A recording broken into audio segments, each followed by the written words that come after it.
لوگوں سے عزتیں تلاش کرتے ہو تو وہ کیا تمہیں عزت دیں گے؟ وہ تو کل اچھا کہتے ہیں پرسوں برا کہنے لگ جاتے ہیں۔ لوگوں کے سامنے گڈ بک میں آنا چاہو گے تو وہ تو سویرے تمہارے بارے میں کچھ کہیں گے، شام کچھ اور کہیں گے۔ اپنی روحانی زندگی آباد کریں، اپنے مصلے کو وقت دیں، اور دنیا سے چھپ کر اس موبائل کو بند کر کے اور اپنے آپ سے بھی چھپ کے اور تنہا ہو کے چھپا کے سارا کچھ اپنے آنسو اپنے رب کی بارگاہ میں پیش کریں، اس کے حضور حاضری دیں۔ سنو نا ترمذی کی حدیث، اور اسے یاد رکھنا، نبی پاک علیہ السلام نے فرمایا اپنے دکھ لوگوں کے سامنے نہ بیان کرنا، سیٹھوں نوابوں کو نہ بتاتے پھرنا، دنیا داروں کے سامنے جا کے نہ رونا کہ میں تکلیف میں ہوں۔ فرمایا اگر دنیا داروں کو دکھ بتاؤ گے رب تمہیں کبھی غنی نہیں کرے گا۔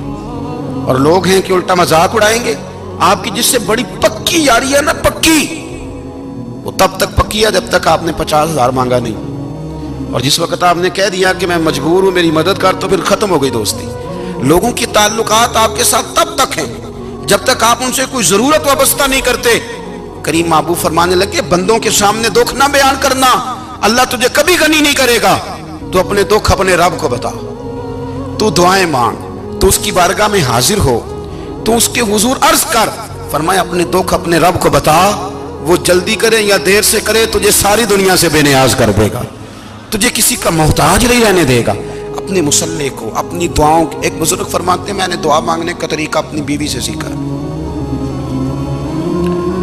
دعا مانگنے کا طریقہ اپنی، سیکھنے والے تو اپنے بچوں سے بھی سیکھ لیتے ہیں، سیکھنے والے تو ہر ایک سے سیکھتے ہیں۔ وہ کہتے ہیں میں نے دعا مانگنے کا سلیقہ اپنی بیوی سے سیکھا ہے۔ حضرت وہ کس طرح؟ فرمانے لگے میری بیوی نے نا مجھے کوئی کام بتایا، کچھ پیسوں کی ضرورت کے لیے کہا، تو میں نے اسے کہا کہ بھئی ابھی میرے پاس نہیں ہے، کچھ دنوں میں آتے ہیں تو میں دے دوں گا۔ عورتوں کی عادت ہوتی ہے وہ بار بار یاد کراتی ہیں، 2-4 دنوں کے بعد پھر اس نے کہا حضرت وہ میں نے کہا تھا کچھ پیسے، میں نے اسے کہا کہ ابھی میرے پاس نہیں ہے، کچھ دنوں میں ملتے ہیں تو میں تمہیں دے دوں گا۔ اس نے کچھ دنوں کے بعد پھر کہا حضور وہ میں نے کچھ پیسے کہے تھے۔ فرماتے میں نے ڈانٹ دیا، میں نے کہا کہ کیا تو روز مجھے شرمندہ کرتی ہے، کہا نا میرے پاس نہیں ہے، ہوں گے تو دے دوں گا، تو روز یاد کراتی ہے۔ فرماتے ہیں اس نے پہلے تو میری ڈانٹ کو سہا، پھر میرے سخت جملوں نے اس کی آنکھوں میں آنسو پیدا کر دیے، پھر اس نے اپنے آنچل میں اپنے اس دکھ کو سمیٹا، اور پھر اس نے ایک جملہ کہا تو میں رو پڑا، اور مجھے اپنے رب سے مانگنے کا طریقہ آ گیا۔ مجھے کہنے لگی حضرت جی آپ نے ڈانٹ دیا میں نے سہ لیا، پر آپ ہی میرے شوہر ہیں، بتائیں نا آپ سے نہ کہوں تو میں کس سے جا کے کہوں۔ فرماتے ہیں میں رو پڑا، اور میں کھل کے رویا، اور میں تڑپ کے رویا، اور پھر میری سسکیاں بند گئیں۔ تو مجھے کہنے لگی آپ کو کیا ہوا؟ میں نے کہا مجھے بھی دعا مانگنی آ گئی ہے۔ جب میں اسے کہوں گا نا اللہ تو ہی میرا رب ہے، میں تجھ سے نہ کہوں تو میں کس سے جا کے کہوں؟ میں کیوں کسی بندے سے سوال کروں؟ میں کیوں کسی دنیا دار سے کہوں؟ میں تیرے بندوں کا، نیک بندوں کا وسیلہ لے کے، تیرے محبوب کی غلامی لے کے تیری بارگاہ میں آیا، تجھ سے نہ مانگوں تو کس سے مانگوں؟ سمجھ آ گئی ہے جب میں اس رنگ میں مانگوں گا تو پھر رب میرے اوپر بڑا ہی فضل فرمائے گا، وہ میرے اوپر بڑی رحمت کرے گا، وہ میرے لیے آسانیاں کرے گا۔ عزیز دوستو ہم اس طرح کرنے لگ گئے ہیں کہ ہم نے نا اپنے تعلقات پر اعتماد کرنا شروع کر دیا ہے۔ میرے تعلقات بہت ہیں، ہم نے اپنی دولت پر اعتماد کرنا شروع کر دیا ہے، میرے پاس دولت بہت ہے، ہم نے اپنے علم پر، اپنی شہرت پر اعتماد کرنا شروع کر دیا ہے کہ میرے پاس فلاں چیز بہت ہے۔ یاد رکھنا جب بے نیاز اپنی صفت بے نیازی دکھاتا ہے تو بڑی بڑی دولتوں والے مجبور نظر آتے ہیں۔ بھائیو جب انسان کا رشتہ اپنے مالک کے ساتھ ہوتا ہے پھر تو غم بھی کچھ نہیں کہتے، پریشانیاں بھی کچھ نہیں کہتی، پھر تو زندگی صبر والی، پھر تو زندگی توکل والی، پھر تو زندگی بھروسے والی، پھر انسان اپنے آپ کو رسوا نہیں کرتا، دنیا داروں سے امیدیں اس کی ختم ہو جاتی، امیدیں اللہ رسول سے لگا لیتا ہے، مضبوط ہو جاتا ہے، مضبوط، طاقتور ہو جاتا ہے، خوددار ہو جاتا ہے، باوقار باعزت ہو جاتا ہے۔ حضرت بہلول دانا رحمۃ اللہ علیہ بیٹھے تھے تو ہارون رشید حج کر کے آ رہا تھا،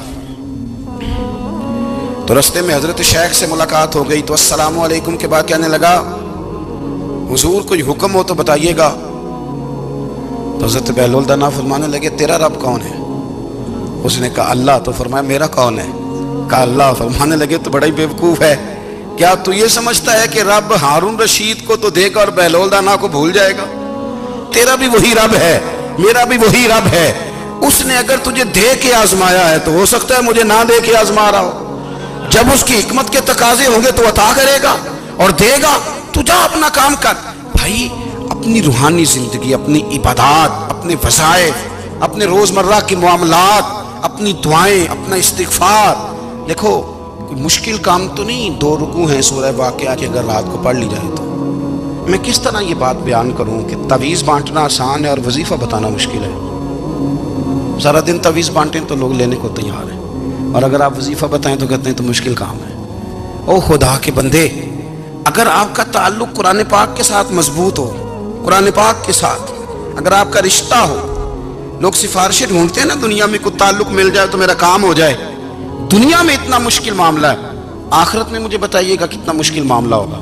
میرے نبی پاک صلی اللہ تعالیٰ علیہ وسلم نے فرمایا جو لوگ سورہ ملک پڑھا کرتے تھے نا، سورہ ملک، یہ سورت ملک قیامت میں ان کی سفارش کرے گی اور اس طرح کرے گی کہ کہے گی اے اللہ یہاں اس بندے کو جنت میں داخل کر دے یا مجھے قرآن پاک سے علیحدہ کر دے. تو رب فرمائے گا جا اس کا دامن تھام کے اسے جنت تک پہنچایا. آپ بات کو سمجھیں، جب آپ کے تعلقات اپنے معاملات کے ساتھ مضبوط ہوں گے، یہ نبی کریم نے وعدہ کیا ہے کہ تو سورت واقعہ پڑھ تیرے گھر میں فاقہ نہیں آئے گا. حضرت عبداللہ ابن مسعود رضی اللہ تعالیٰ عنہ بیمار تھے تو حضرت عثمان غنی رضی اللہ تعالیٰ عنہ تیمارداری کے لیے تشریف لے گئے اور جا کر کے کہا کہ آپ بڑے بیمار ہیں، آپ کی بیٹیاں زیادہ ہیں، میں چاہتا ہوں کہ خزانے میں سے کچھ مدد کروں. تو سیدنا عبداللہ ابن مسعود رضی اللہ تعالیٰ عنہ اٹھ کے بیٹھ گئے اور کہنے لگے امیر المومنین، اللہ آپ کو میری طرف سے، میری بیٹیوں کی طرف سے بہتر صلہ دے. میری بیٹیوں کو کسی خزانے کی ضرورت نہیں، میں نے انہیں خزانہ دے دیا ہے. کہا جناب آپ نے کون سا خزانہ دیا ہے، میں آپ کے مالی معاملات کو جانتا ہوں.